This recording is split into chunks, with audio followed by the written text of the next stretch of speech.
But I want to speak of another political family for a moment, if I can. Ted Kennedy, who I had a chance to interview a couple of times as a young reporter in my early 20s. Don't ask me how I did it, but I got 2 exclusive interviews with Ted Kennedy when I was a scrapper and would do just about anything to get an interview. Was always trying to muscle my way into some sort of situation. And in that period in which the presidential election was up for grabs, in which Jimmy Carter was trying to get reelected but eventually would lose to Ronald Reagan, you may remember that Ted Kennedy jumped in to try to get the Democratic nomination, right? I've always been a fan of the Kennedys. I know a lot of people don't feel that way, but that's too bad. I will always feel that way. And one of the reasons is because Ted Kennedy gave me those opportunities. I mean, I was just a young guy, just starting out in this business. I had my own little broadcast thing called In Person, and I would go out with my cassette recorder, and I would nail these interviews, I mean, big ones. And in that presidential election year, I got Jimmy Carter's wife, the First Lady, I got Ronald Reagan, and I got Ted Kennedy twice, and I think I barely was, 21 years of age. But Ted Kennedy really gave me a lot of time. And I'll never forget the very first time he was to speak in Market Square, and he was staying at the William Penn.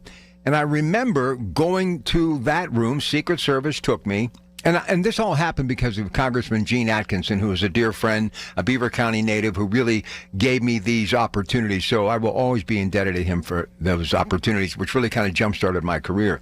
But anyway, so I go up the elevator with the Secret Service, and the door opens, and there's Ted Kennedy looking as though he hadn't slept in a month. A 5 o'clock shadow. His clothes looked like, just wrinkled and tattered, and he was tired because he was on a campaign trail. And we were just kind of chatting it up a little bit and talking, and he really was paying attention to me, and he had no idea who I was, but he was, I'm sure, told by his handlers that Gene could really help him get the Pennsylvania vote, so be nice to this kid. Well, we got down to Market Square, and I knew a little bit about the Kennedy mystique because, growing up, right, John Fitzgerald Kennedy.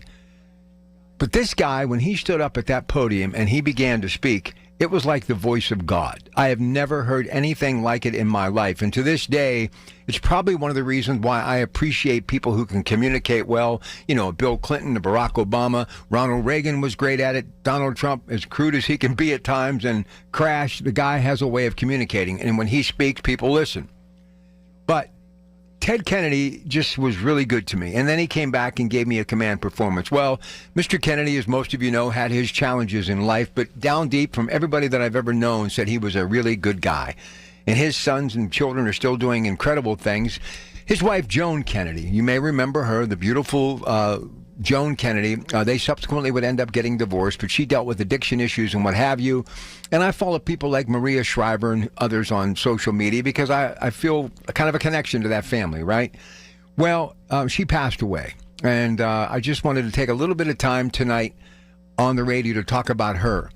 She wasn't as visible or as popular as her former husband, but she did a lot of incredible things.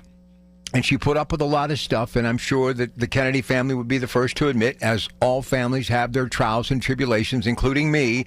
So never point a finger because there's 1,000 pointing back at you.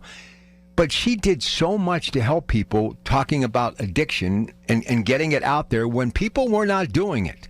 And she really put it, and she was very attractive, very intelligent, and she could have, because of her wealth, just basically stayed away from everybody and faded away, but she didn't.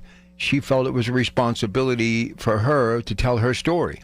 And I think it really helped a lot of people through some very turbulent times, kind of like what Betty Ford did, and obviously the Betty Ford Clinic. So time stands still for no one. And when I found out that she passed, it took me back to a very kind and gentler time in my life some 45 years ago, when in that one summer, it became a magical summer for me, having the opportunity to sit down one-on-one with these people and learn my craft. And I hearken back to those days from time to time, and I have no idea where those cassette recordings are, but I do wish that I still had them. But I will always be indebted to the late Ted Kennedy for giving me not once, but 2 opportunities to actually have a chance to, maybe make a little difference. But Joan Kennedy, make no mistake about it, she made a big difference.